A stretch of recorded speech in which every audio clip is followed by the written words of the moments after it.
All right, welcome to The Explainer. Today, we're diving deep into Venezuela, a nation sitting on the world's largest oil reserves that somehow managed to completely collapse. And it all ends with this wild military intervention that honestly feels like something straight out of a Hollywood movie. So, this really is the central question, isn't it? I mean, how does a country that's literally sitting on more oil than Saudi Arabia just completely fall apart? It's a puzzle that really sets the stage for everything that comes next. And get this, it's not just an economic story. It turns into a full-blown geopolitical thriller that ends with this unbelievable scene: the U.S. military moving in to capture a sitting head of state. So that's exactly where we're going to jump in, right at the climax. Okay, let's start with the intervention itself. Because back in January 2026, the crisis in Venezuela just exploded onto the world stage in a way that, frankly, nobody saw coming. I mean, just look at how fast this all went down. In the early hours of January 3rd, U.S. Special Forces kick off Operation Absolute Resolve. By that afternoon, President Maduro is captured. Just a day later, he's on a plane to the U.S. to face charges. And by the 5th, his own vice president is taking over. We're talking less than 3 days. A sovereign nation's leader is just gone, removed by an outside power. It's incredible. So what was the official reason for all this? Well, the U.S. administration at the time was very careful not to call it an invasion or, an act of war. Instead, they framed it as this massive law enforcement action. The argument was, hey, we're not targeting a country here. We're targeting a criminal network that has basically hijacked the entire Venezuelan government. And this quote from the U.S. president at the time, wow. It really tells you everything you need to know about the sheer scope of this plan. See, the goal wasn't just to grab Maduro. It was for the United States to literally run Venezuela, at least for a while. That is a massive declaration of intent. We're talking about directly overseeing the entire political transition of another country. But here's the thing. For an intervention like this to even be on the table, a country has to be brought to its absolute knees first. So how did Venezuela, a nation just swimming in oil, get to that point of total ruin? I mean, the change here is just staggering. It's hard to even wrap your head around. On one hand, you had Venezuela as an oil powerhouse, one of the richest nations in Latin America. For decades, right, that oil money funded everything: infrastructure, social programs, you name it. And then there's the now, a state of almost total collapse. When the oil prices crashed and, mismanagement really took over, the whole system just broke. We're talking chronic shortages of food, medicine, a power grid so fragile that nationwide blackouts became a regular thing. Okay, this number is really at the heart of the whole economic catastrophe: 1,600,000%. That's not just inflation. That's hyperinflation on a scale that's, it's almost impossible to imagine. Basically, the government just kept printing money to pay its bills, and in doing so, made their own currency totally worthless. Think about it. Money you earned in the morning could be worth practically nothing by the afternoon. Your entire life savings? Wiped out. Gone. The very idea of money just evaporated. Now, this kind of economic implosion, it doesn't happen in a vacuum, right? It went hand in hand with a political system that was also completely falling apart, creating what was basically a full-blown democracy in crisis. And the 2024 presidential election, that was really the tipping point. So you've got the opposition candidate, Edmundo Gonzalez, who says, hey, we won. Here are the numbers to prove it. And he's got a lot of foreign governments backing him up. But on the other side, the government, which controls all the official channels, just declares the incumbent, Nicolas Maduro, the winner. All of a sudden, you have two different people claiming to be the legitimate president. The country was just fractured right down the middle, with absolutely no clear path forward. So, with its legitimacy in tatters after that election, what does the government do? It tightens its grip. Hard. Human rights groups started documenting this awful pattern of repression. People being detained for no reason, political opponents being tortured, even extrajudicial killings. Suddenly, just speaking out against the government became something that could get you killed. So, what happens when a country's economy completely fails and its political system just collapses? Well, the result is what you'd expect: a human catastrophe on an absolutely epic scale. And this really gets to the heart of it.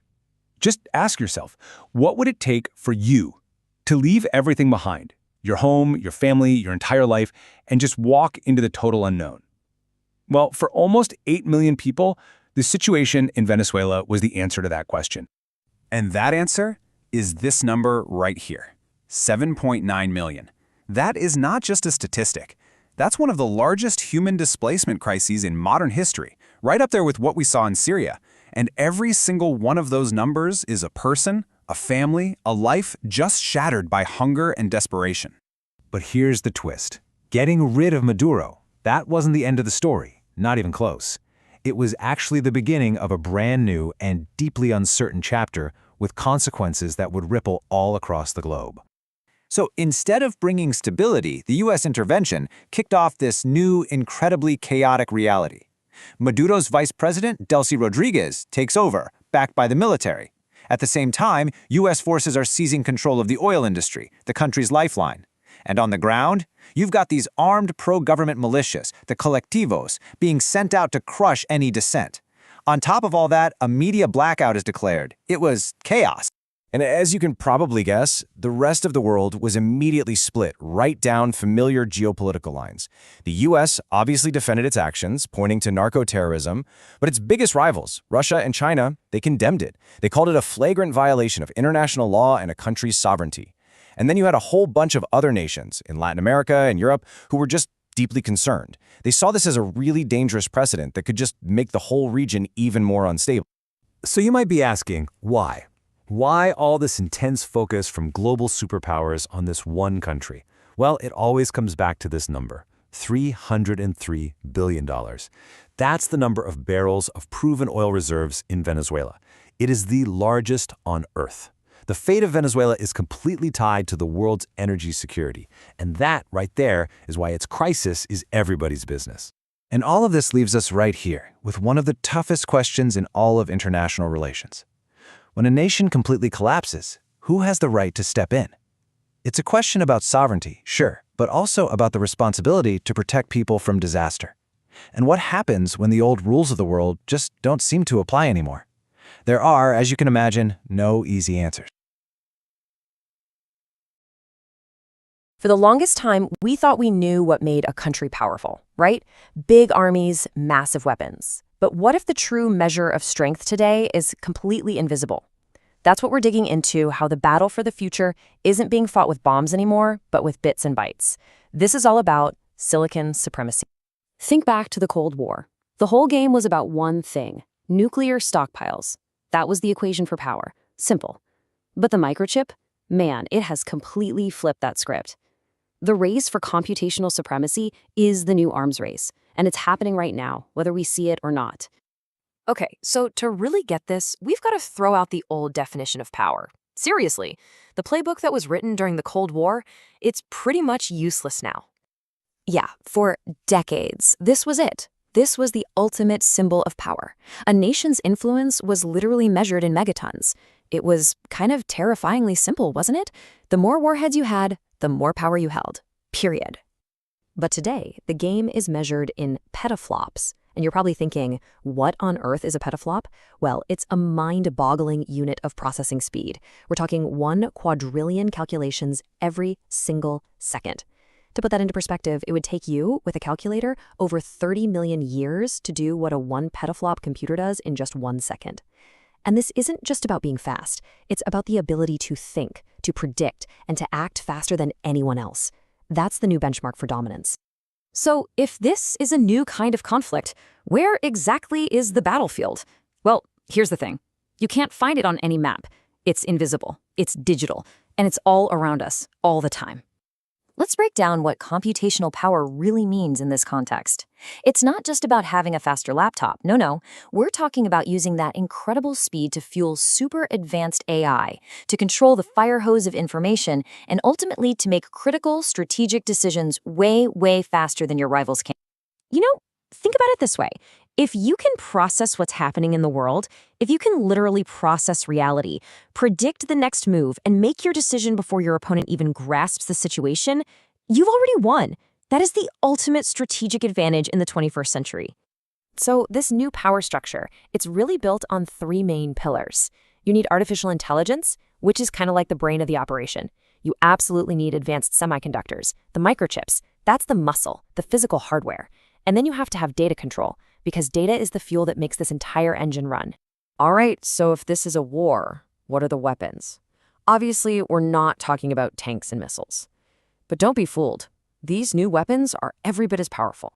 So here's the modern playbook. First, you use chip sanctions. You basically starve your opponent of the essential hardware they need. Next, you go for algorithm control. This is huge. It's about influencing the software that runs, well, everything from social media to the stock market. And finally, you aim for network dominance, controlling the physical stuff, the undersea cables and satellites that our entire digital world depends on. And we need to be crystal clear about the intent here.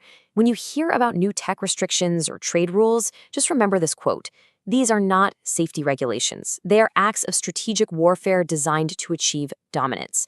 This is all about playing offense, not defense. And all of this, the chips, the data, the algorithms, it all boils down to one massive question. Who controls the future? Because this isn't just a competition over technology. It's a fundamental fight to determine who gets to write the rulebook for our society. The stakes here, well, they couldn't be higher, because the power to control the code, that's the power to shape society itself, to set the rules for our economy, our politics, and maybe even our own perception of reality. It really makes you think. In a world that is increasingly run by software, the people who write that code are in effect becoming our new lawmakers. So that leaves us with this huge, lingering question. If code is the new law, who are the new lawmakers? And who holds them accountable?